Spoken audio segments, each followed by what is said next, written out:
सबसे पहले आप सभी साथियों को बहुत बहुत धन्यवाद। आप सबने अपना कीमती समय निकाल के आप यहाँ पहुँचे और मेरा उद्देश्य ये था, मैं आज आप सबको सिर्फ इसलिए बुलाया था कि प्रांतीय अध्यक्ष बनने के बाद हम आप सबसे मिल नहीं पाए थे और एक बार हम चाहते थे अभी सभी प्रेस के साथियों से मुखातिब हो जाएं और एक ऐसा संयोग भी था कि कल से मेरी प्रादेशिक भारत जोड़ो यात्रा शुरू हो रही है। इस जोन की, पूर्वांचल जोन की प्रादेशिक भारत जोड़ो यात्रा कल से कुशीनगर के ऐतिहासिक धरती से शुरू कर रहा हूँ, इसलिए आप सबको इस यात्रा के बारे में कुछ बात करनी थी। यात्रा कल से शुरू होके और 20 तारीख तक विभिन्न जनपदों से होते हुए वापस मगहर में संत कबीर जी की धरती पे उसका समापन होगा, जिसमें पार्टी के बड़े नेता भी सम्मिलित होंगे, चाहे राष्ट्रीय अध्यक्ष हैं मल्लिकार्जुन खड़गे साहब या कोई चीफ मिनिस्टर, मुख्यमंत्री जो चाहे भूपेश बघेल जी, जिनकी भी सहमति बन जाएगी 20 तारीख को आप सबके बीच में उस यात्रा में शामिल होंगे। इस यात्रा के बारे में जानकारी देने के हम आप सबको बुलाए थे और ये यात्रा एक ऐतिहासिक होगी। जिस तरह राहुल गांधी जी लगातार 80 दिनों से यात्रा कर रहे हैं, उनके सपोर्ट में उत्तर प्रदेश कांग्रेस कमेटी ने निर्णय लिया है कि हर प्रांत में, जैसे जो हमारे प्रांतीय अध्यक्ष बनाए गए हैं, वो अपने प्रांत में एक यात्रा राहुल जी के समर्थन में जारी करेंगे और महंगाई के खिलाफ होगी, बढ़ती हुई बेरोजगारी के खिलाफ होगी और तमाम ऐसे लोकल मुद्दे हैं जिनको लेकर इस यात्रा में हम लोग आगे बढ़ेंगे। कुशीनगर को ही क्यों चुना आपने? कुशीनगर इस पूर्वांचल की एक ऐसी ऐतिहासिक धरती है जिसमें भगवान गौतम बुद्ध का परिनिर्वाण हुआ था और उसका एक ऐतिहासिक महत्व है, इसलिए हमने इस धरती को चुना।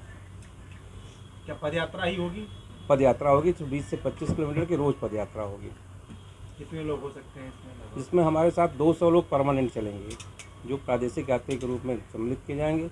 उसके बाद हर जिले के लोग उस जिले में पहुंचने पर उस जिले के सभी कार्यकर्ता साथी, सभी सम्मानित साथी और ऐसे तमाम सामाजिक संगठन के लोग जो हमसे इस समय लगातार संपर्कों में हैं, तमाम आंगनबाड़ी, आशा मित्र जो कार्यकर्तियाँ हैं, ये तमाम लोग हमसे संपर्क में, वो लोग भी उसमें भाग लेंगे और वो यात्रा में सहभागी होंगे। कांग्रेस के लिए आज बहुत बड़ा खुशी का दिन है? बिगड़ती वातावरण में जो है आप लोगों ने हिमाचल चुनाव जीता है। जी, ये आप सबको धन्यवाद।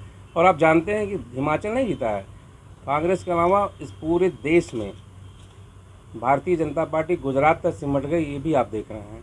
यह कांग्रेस की जीत, हिमाचल की जीत तो बहुत ऐतिहासिक जीत रही है। साथ साथ भारतीय जनता पार्टी का जो कुनबा है, क्या दिल्ली एमसीडी से गायब हो गया, उपचुनाव में भी उन्होंने एक सीट नहीं जीती और सिर्फ गुजरात तक सीमित रह गए। तो प्रधानमंत्री जी को इस पर सोचना ही पड़ेगा कि अब अपने घर क्षेत्र से भी बाहर जीतने का प्रयास करेंगे, उनके लिए उनको फिर जुड़ना पड़ेगा। कभी राजनीतिक परिस्थितियाँ वहाँ आप समझ रहे हो, क्यों राजस्थान देखिए, छत्तीसगढ़ में जीत देखिए, इस जहाँ पे उपचुनाव में सब जीती है, कांग्रेस पार्टी जीत रही है। गुजरात में इतनी ताकत क्यों लगाती है बीजेपी या मोदी? आप सब बहुत लंबे समय से आप लोगों का पत्रकारिता से अच्छा अनुभव है, आप सब जानते हैं कि गुजरात को ही रोल मॉडल के रूप में उन्होंने पूरे देश के सामने रखा था।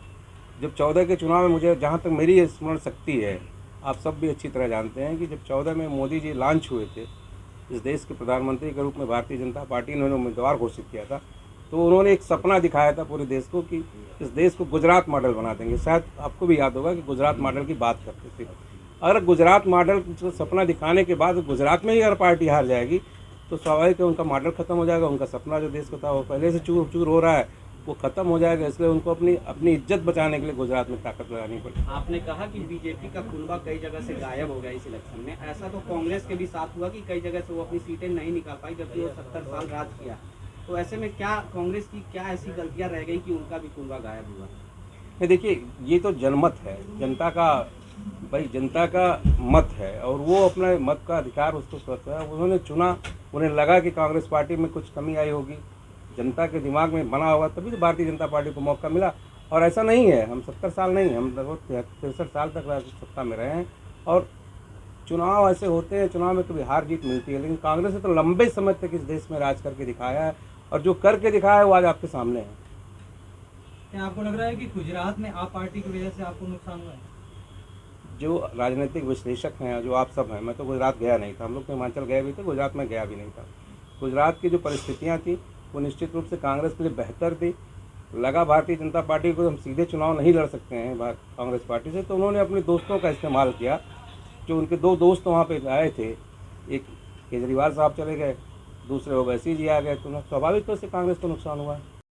राहुल जी यात्रा में ही बने रहे। क्या लगता है कि अब प्रियंका जी का कद फिर एक बार कांग्रेस एक नए रास्ता से लेकर के आएगी, यूपी में फिर से उनको लीड देगी, क्या कुछ ऐसा लगता है? नहीं, निश्चित रूप से प्रियंका जी ने मेहनत किया और प्रियंका जी ही पूरे हिमाचल के चुनाव को लीड कर रही थी और उन्होंने पूरा समय दिया, 2 महीने का समय हिमाचल में दिया और वहाँ की जनता का धन्यवाद है। उन्होंने प्रियंका जी के उस निर्णयों को और उनके लीडरशिप को चुना और कांग्रेस को वहाँ पे सत्ता वापस की, तो इसलिए हिमाचल की जनता बधाई की पात्र। और साथ साथ प्रियंका जी ने ये साबित किया कि लीडरशिप की क्षमता उनके अंदर है, जो आपके सामने दिख ही रहा है, वो रिजल्ट उसके सामने है। उत्तर प्रदेश में फिर उनकी मार करेंगे एक बार फिर? उत्तर प्रदेश तो है ही, और प्रभारी ऑलरेडी अभी हटी नहीं उत्तर प्रदेश से, आज भी प्रियंका जी उत्तर प्रदेश की प्रभारी हैं। चुनावी राजनीति के लिए नेतृत्व कैसे आगे बढ़ेगा? एक उस समय भी हम लोगों ने ये नहीं कहा था कि प्रियंका जी इस प्रदेश के मुख्यमंत्री होंगे या मुख्यमंत्री का चेहरा हमने बनाया हो। प्रियंका जी एक महासचिव होकर उत्तर प्रदेश की प्रभारी हैं और उत्तर प्रदेश को अच्छी तरह से समझती हैं, इसलिए उत्तर प्रदेश में उन्होंने कांग्रेस को आगे बढ़ाने के लिए लगातार संघर्ष किया। आने वाले दिन में आपने देखा था जिस तरह 5 वर्षों तक वो सड़क पर उतर के रही हैं, कोई भी राजनीतिक दल रहा हो इस तरह का संघर्ष उसके उन्होंने नहीं किया है। चाहे वो उन्होंने लखीमपुर खीरी का संघर्ष रहा हो, चाहे वो उन्नाव का संघर्ष रहा हो, चाहे वो शाहजहाँपुर का रहा हो, चाहे वो हाथरस का रहा हो, सड़क पे तो प्रियंका जी आई थी। अलग बात है कि जनता को उसमें बहुत चीज़ें देखने को वक्त आ जाता है। चुनाव के समय बाइपोलर चुनाव हो गया, प्रियंका जी को वोट नहीं मिला, इसका ये मतलब नहीं है। प्रियंका जी ने तो लगातार महिलाओं की लड़ाई लड़ी, गरीबों की लड़ाई लड़ी, कार्यकर्ताओं के साथ, बच्चों के साथ, तमाम और सामाजिक संगठनों के साथ हम लोग मिलजुल के एक ऐसे माहौल का निर्माण करना चाहते हैं जो इस देश में नफरत और डर का माहौल बना हुआ है, उस माहौल को समाप्त करके यहाँ पे भाईचारा बनाना चाहते हैं और उस भाईचारा बनाने के लिए यात्रा की आवश्यकता महसूस है उत्तर प्रदेश में। इसलिए यात्रा तो लोग हमारे साथ में परमानेंट रहेंगे जो प्रादेशिक यात्री होंगे और उस समय उस जिले में जाने के बाद यात्रा का रूप विकराल होगा। बहुत ज़्यादा लोग इस समय समर्थन के लिए तैयार हैं। तमाम लोगों से जो अपने सामाजिक दायरों में काम करते हैं वो सब यात्रा में शामिल होने के लिए तैयार हैं। कितने किलोमीटर की होगी ये यात्रा हमारी हो रही है 340 किलोमीटर की। अयोध्या के बाद बस्ती, बस्ती के बाद सिद्धार्थनगर, महाराजगंज के बाद गोरखपुर के बाद संत नगर में मजार की धरती में जन्म पाया।